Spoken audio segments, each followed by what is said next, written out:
Maing hapon, mga karona. Magstorya tanong.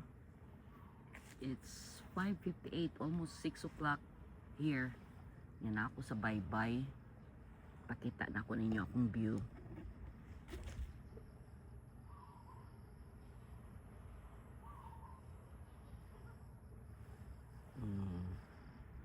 Serene kayo, no? Nindot kayo storytelling.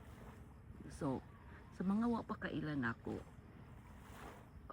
let me reintroduce myself. Labi na gayud sa mga taga-Sugod. I grew up here sa Sugod mismo. Diri ko nag-elementary ug high school. I have so much good memories. Labi na gyud dinhi sa this used to be a Club Pacific. Karon tawag na ni nila og Elmar. Dinhi nagsugod ang akong pangandoy. Sa gamay pa ko, ang akong mami tigarian sa Club Pacific, kay amiga niya ang tag-iya nga mga German sa una ug ang nag-run sa ilahang gift shop. So ang akong mami in town ana to siya diya maggansilyo, mamaligya sa iyang ginansilyo nga blouse ug bikini. Mo-orderan po siya dahangang foreigner nga mo-order niya og ginansilyo nga bikinis, no? Unya ako mag-look forward dito kung dadon kong mami kay kanindot ang lugar. So that's when I said, that's where my dream started nga. Kadako na ako. Check-in jud kog ingon ani nga hotel. Or kani nga moanhi jud ko dinhi. Mubalik buanhi jud ko mo check-in jud ko, dili lang ko maglili sa kilid. So many months ago, sa laktod pa man pagkasulti, dagan ang daghang panahon, daghang nangahitabo, natuman gyud nako ang pangandoy.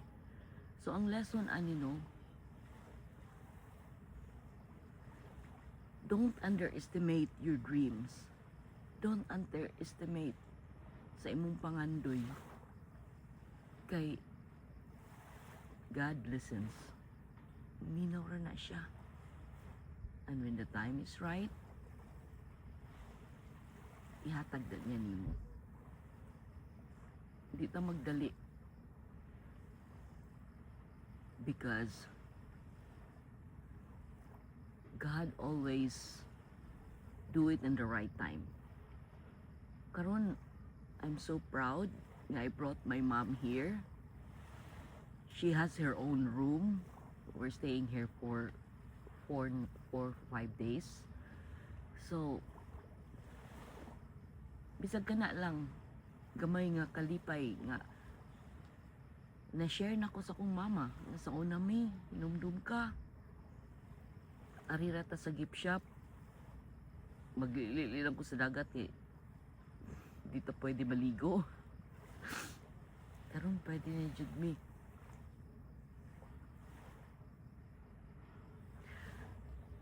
So maura gud to ang gamay na kong sigulanon. So kini si Ate Rona nga kanunay mag-alagad kaninyo, hoping nga sa tanan nako nga mga videos and dances nga unta I can put a smile in your face. Thank you for watching and